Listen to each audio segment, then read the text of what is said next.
Hey there, Dan Martell here, serial entrepreneur, investor, and creator of SaaS Academy. In this episode, I'm going to share with you the 5 mental shifts that happened to me while doing a program called 75 Hard. To many, it looks like a physical transformation program, but I'm telling you, it was all mental. And be sure to stay at the end. We're going to tell you how to view the whole video where I unpack the best practices, the bigger and deeper lessons learned, talk with my accountability partner, Martell, so that if you're interested in doing 75 Hard, you can do it in the best shape and form possible. Let's get into it.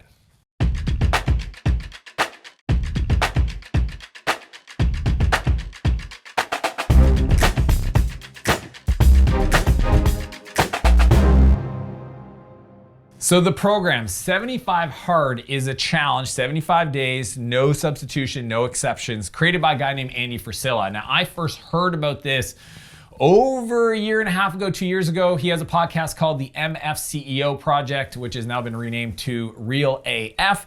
And in it, he started talking about what it would take to build mental toughness. What would the strategies, the cadence, the tactics to really build confidence, to build grit, to build, just somebody that attacks things in life. And I heard this and I was like, man, I really like where Andy's going with this. And a few months later, my buddy Keith, who's literally one of my best friends, he started doing 75 Hard. And I was just so proud of him because, I mean, the program is ridiculous. It's 2 workouts a day, 45 minutes each. One of them has to be done outside. 4 liters of water, a gallon of water every day. No cheat meals, no alcohol, a strict diet. So you got to pick a diet if you want to do paleo or kind of a macro-based diet. 10 pages of reading per day, and a progress pick. And if you, in a 75-day window, miss any one of those, have 1 bite of sugar, if that's not on your diet plan, or if you do anything that deviates from that, even doing 2 workouts at the same time, back to back, which I thought as an Ironman trainer, as a triathlon, that would be okay. Guess what? It's not okay. My rule I put in place was 2 hours apart. So 75 days of this, I was like, okay, well, I don't need to do this. I feel good of my progress in my life. So I just watched Keith do it. We were at Disneyland and it was just so crazy because he was like, I can't eat that. I can't do this. I got to go do my second workout. I got to wake up in the morning super early to get my first workout in. And it was really inspiring. And he shared his journey with me as a friend. And I was just super proud of him. But it wasn't until, a long time after, a little while ago, that I was training with my 2 training partners, Nick and Martell, and I just said, you know what? I'm gonna do 75 Hard starting Monday. I think this was Saturday. And I said, who's with me? And Martell was like, oh, I don't know, give me the night to think about it. And he literally texted me that night. He says, F it, I'm in, let's do this. And I said, dude, let's just start tomorrow. So we ended up starting on a Sunday. We didn't want to wait till Monday. And it has been the craziest journey, okay? And I'm gonna share with you the 5 mental shifts that I went through. And I did not want to do this program. I did not want to sacrifice, the time in my life. I'm already busy running multiple companies, but there was something and the unlock for me is when I heard it described as the Ironman for the mind. Having just finished my first half Ironman a few months prior, I was like, well, if this is the Ironman for the mind, it sounds like a good time. Even though I was running a marathon, 6 weeks later, and they even say don't substitute, don't add stuff. It's going to be hard enough as it is. I can testify to that. But I decided to start. And I wasn't even going to share my journey on social media, but I'm the kind of guy that likes to shine my light and live out loud and just put it out there. And I just started sharing stuff, and I figured, you know what? I'm just going to put it out there. Ask people who want to get involved, and there's been over 150 people that have started 75 Hard. Those are the ones that have told me about it, from my coaching clients to my followers on social media. And I want to share with you those 5 big shifts. Here we go. Shift number 1: seeing limiting stories. So one day I was running with Martell, probably halfway through the program, and we were just talking about kind of the revelations we had up to that point and kind of the thoughts and the ideas and why it's been fascinating as a mental toughness program. And he explains to me that it's interesting how you start to see other people's stories, other people's limiting beliefs, other people's excuses. For example, one of them that comes up often is, I don't think working out twice a day is healthy for you. And that's the first one that people say. They're like, this doesn't make sense. It's not physically healthy for you. You can hurt yourself, injure yourself, etc. Nowhere in the program does it say that the level of intensity means 2 CrossFit workouts per day. Nowhere in the program does it say heartbeat, 180 beats per minute, 45 minutes twice a day. It just means that you dedicate the space to focus on your health, your physical, well-being. And it just made me realize there's so many excuses that people make that I think I bought, that I would hear and I'd be like, yeah, that doesn't make any sense. Yeah, for sure, that's not healthy. Yeah. And I didn't double click on them. I didn't ask myself, like, does this make sense? And I was sharing that with Keith, who did the program prior, and he said, yeah, it's like seeing the Matrix. It's like seeing the punches come at you. If you're Neo, seeing, Agent Smith attack you and just be able to move out of the way. And that was a big revelation for me. Is the more I did the program, the more I was willing to just like honor the headspace that I was kind of getting into. I started to see other people's limiting story. And there's this great book called The Big Leap that talks about the upper limit problem, ULPs or ALPs.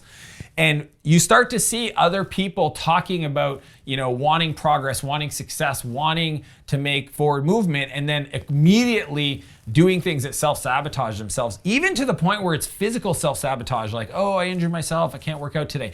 Great example. I went to the gym the other day and they went into code red because of COVID, and it required people to wear a mask the whole time you're working out, meaning you can't take it off while you're at the machine or in between sets or whatever.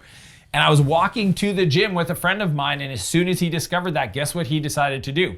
I don't need this. This is ridiculous. I'm not going to work out today. And I'm not judging him, other than I understood it. I went in and I worked out. Was it efficient? No. Did I get it done? Yes. Why? I made the commitment. And it's interesting when a lot of people, they don't realize that their decisions are really telling them another story that's deeper about, giving them an excuse, letting them off the hook. Instead of saying, no, I made a commitment, I'm gonna do this, and I don't care if there's a roadblock, I'm gonna figure out how to overcome it. And that is the big thing, is seeing limiting stories from other people around you is one of the biggest benefits that I received in mind shifts or tools that I received doing the program. Shift number 2, people triggers. Now, this is gonna be a tough one for a lot of people, but for me, what happened is this 100% accountability to my day, to my calendar, to my commitment to others, to my family, and realizing I've got to figure out how to fit all this thing in. Like all the different things, from waking up earlier, getting the reading done, getting at least 2 or 3 liters of water in before noon, getting my first workout done before 8. Like there was all this structure that made me realize, like, man, there's no like, I can't decide to do it or not. I can't have an off day. It literally, I either do it or I don't. And if I don't, I have to reset. You got to start over on day 1 of 75. And just seeing the level of accountability started to develop into myself, even being accountable for the thoughts that would show up. And more importantly, there's 2 things I want to share, is the accountability, not only to the thoughts, but the triggers. So what was interesting is there were moments now, because I'm kind of in this space where when people triggered me, I used to blame them. I used to say, like, that's not cool. But what I discovered, and this is crazy, I know, work with me on this, that if I asked myself if somebody else said those same words, but it was just somebody else, would that bug me as much? Here's a great example for you to think. There might be a parent that you have that when they ask you questions about your life, you feel triggered. Okay, but that other parent, if they ask those same questions in the same tonality from the same sentence structure, you wouldn't be triggered. Isn't that interesting? That maybe it's your mom or your dad, that one of your parents, that when they say something, it bugs you, but the other parent, it doesn't bug you. Why is that? Same content, same information, both parents. And it's because there's something about the tonality that triggers something in you. So that's accountability at a level that I think most people would feel uncomfortable to get to. We're saying that no matter what people say or do to me externally, my story, my reaction, my triggers, I need to own 100%. Now here's the second part of the 2 things. That's 1. 2 is, well, if there's people that I care about and I'm doing things that upset them, then I also know that it's not me that's upsetting them, it's their own meaning they associate to that interaction. But being 100% accountable now, or 110% accountable, if I don't want to hurt this person, if I don't want to create that friction in my life, then is there something I can change about my interactions? That's a really big level of accountability, I think, and people triggers that most people don't realize is that there's how you react and respond to people, and you got to own 100% of this, and then there's how you make other people feel and realize they may not be on that journey, they may not understand this stuff, and if you truly care and love and want them to want to be around you and not feel hurt by some of the stuff you do, you might have to say, hey, I'm going to change my approach, I got to change my language, I got to change the emotional tonality I bring into that conversation so that they don't get triggered. And that level of accountability and people triggers, I thought was just, I wouldn't have gotten there if I didn't create the mental clarity that this program brought to me. Shift number 3, physical possibilities. So when you read all the literature on 75 Hard, and the beauty is that it's 100% free. There's no cost. It's a program. You start it. It's an accountability to yourself. You literally don't have to pay anybody.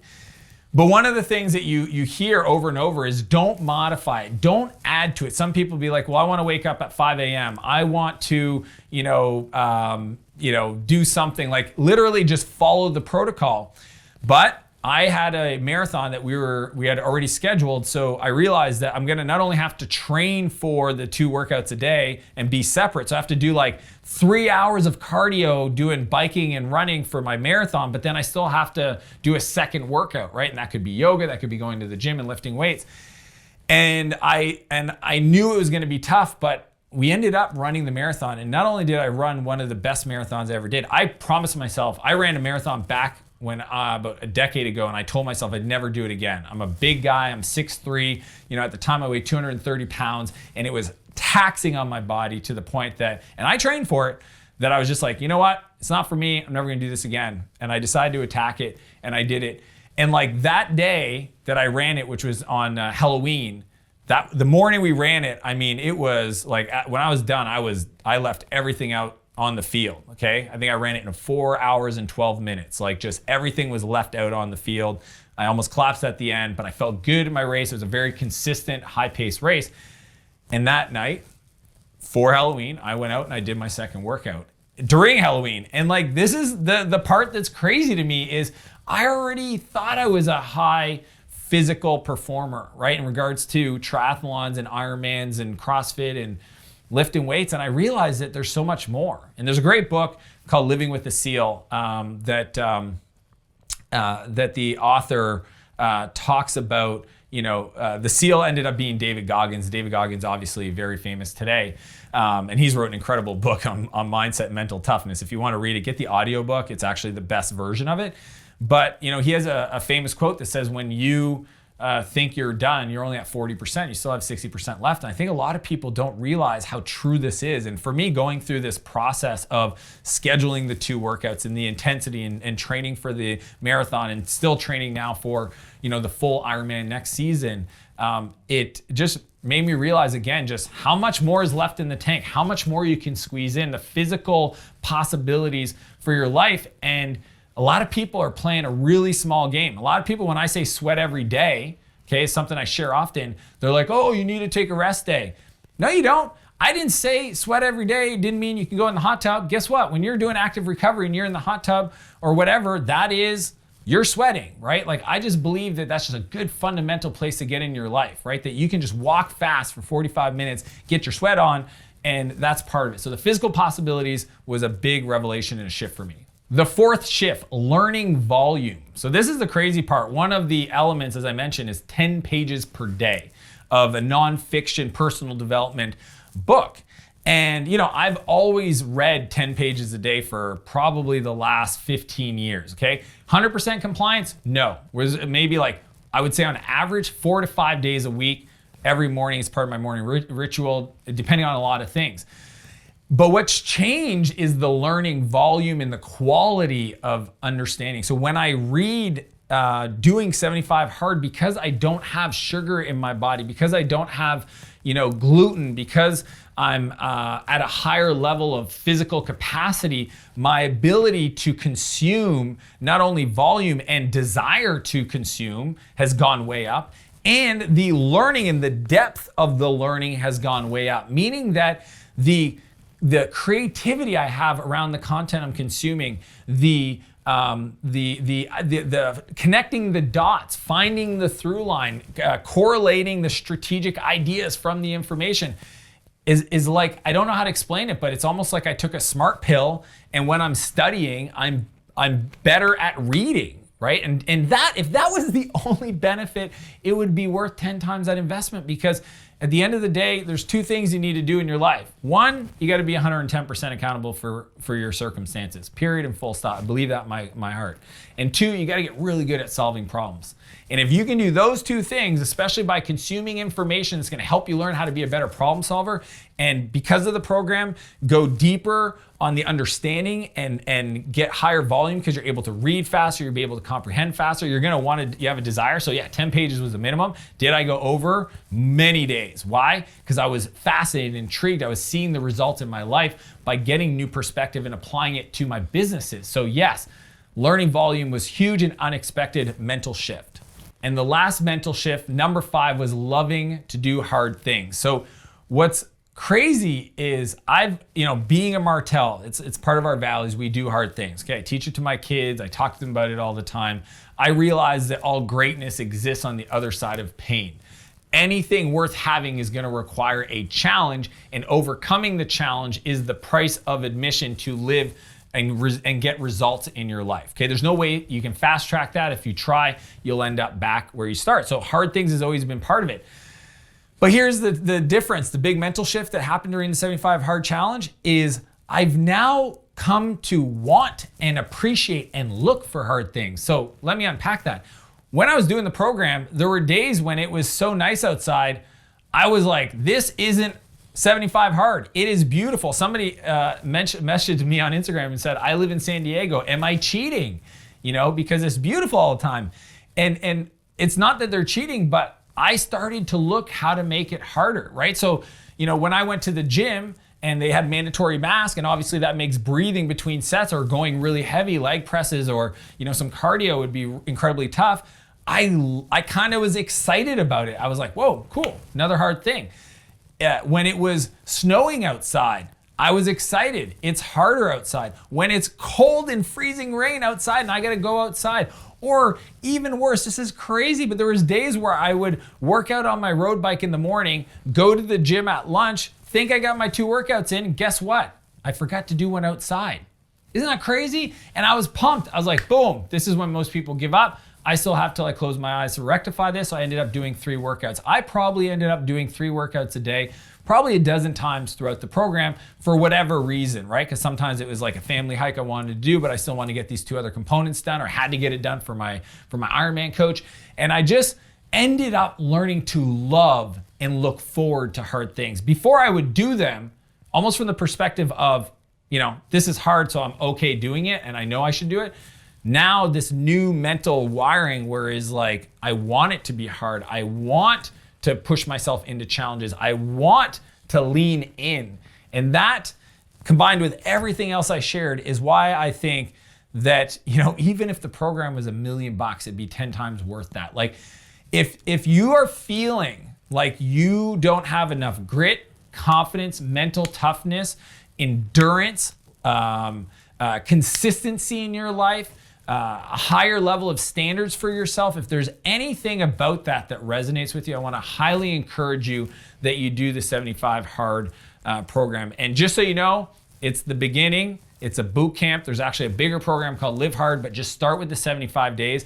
And even if you fail, and many of the people that follow me on social media that said, hey, I started this, trust me, they didn't finish. A very small percentage of people finish. But the good news is you can start back at any point. You can start back at day 1 and work through it and discover your own mental shifts and beliefs that are not physical. Guess what? The physical transformation, the being in the best shape of my life, which did occur, is a net benefit, but it wasn't why I did this program. I did it for everything up here because I'm always asking myself, what's the next gear? What's the next level? What do I need to believe? What are the things I believe that I got to get rid of to create space to learn a new level of beliefs that's going to help me achieve at a higher level? Because that's the only way it's done. Life doesn't get easier. We get better. 75 Hard is a program that's going to help you build that mental toughness for you to get better. So as I mentioned at the beginning of this episode, I posted the link below to a Facebook Live I did with my 75 Hard accountability buddy, or really just support buddy, Martell, where we talked about our individual journeys and the best practices and what we discovered along the way and the things that almost cause hiccups from us not finishing. And what does it feel like now that we've finished that? You can click the link below to watch that whole session. And if this has inspired you in any way, feel free to not only subscribe to the channel so I can deliver more of these kind of videos and content, but also share it with somebody that you think it could really serve. I'd love for you to think of some people that may need to hear this message, and feel free to share it with them directly. And as per usual, I want to challenge you to live a bigger life and a bigger business, and I'll see you next Monday. Like that?